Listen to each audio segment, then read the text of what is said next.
بسم الله والصلاة والسلام على رسول الله. معاكم قناة يوميات أميرة البنا. بصوا يا جماعة، أنا النهاردة جاية أعمل لكم مقارنة بين الشيكال وبين الجمبري. الشيكال هو نوع من أنواع البحريات كده يا جماعة. دايما الأزمة بقى إن أنا بشوفه قدامي بيتباع لناس يعني مش اسكندرانية على إنه جمبري، وبيبيعوا لهم بسعر غالي جدا. يعني هو الكيلو بكام؟ الكيلو ب20 جنيه. ده ب20 جنيه ومحدش بيرضى يشتريه كمان، لأن من جوه بتبقى فاضية مفيهاش حاجة خالص، عبارة عن قشرة في قشرة، واللحمة اللي جوه لازقة فيها بس، فبيبيعوه على إنه جمبري. فحبيت إن أنا أجيبه وأصوره في القناة علشان الناس تشوفه، وخصوصا اللي مش اسكندرانية عشان ما يتخموش فيه يا جماعة. أما كيلو الجمبري زي ما حضراتكم شايفينه كده، اللي هي الرصاصي دي، هي دي الجمبرية. هحطها لكم في حتة تانية. بصوا الشيكلاية شكلها ايه، وفيها من قدام زي الجناحين كده قدام، دول شوكتين تمام كده وعريضة، ودايما بتبقى صاحية. الجمبري مش ممكن تلاقوه صاحي الا نوادر، انما دي على طول صاحيه في السوق يا جماعه. يمكن في ناس بتحطها في الحله كمان، بتضطر تحطها في الحله صاحيه لانها ما بتموتش. اما الجمبريه شكلها واضح اهي يا جماعه، عباره عن راس وجسم وديل مسحوبه يعني باينه. ده شيكال، ده جمبري.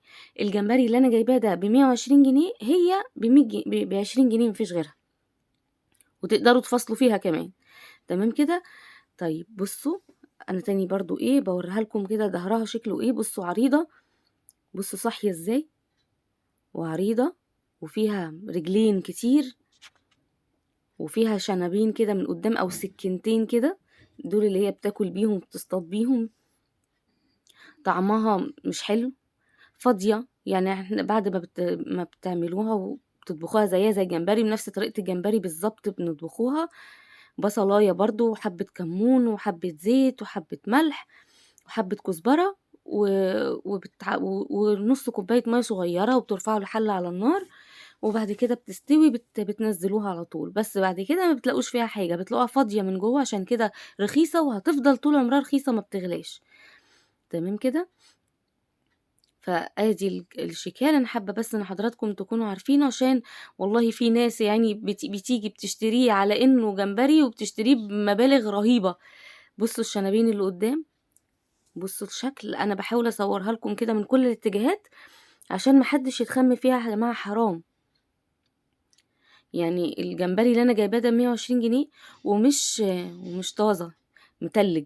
قال لي ده جمبري مزارع. بعدين واقفه بشتري حاجه تانية من جوه، لقيتهم بيفضوه من في المطبخ عندهم، بيفضوه في قلب طشت كبير مليان ميه، فك يخش كل شويه يخش يجسه، فك طلعه ب120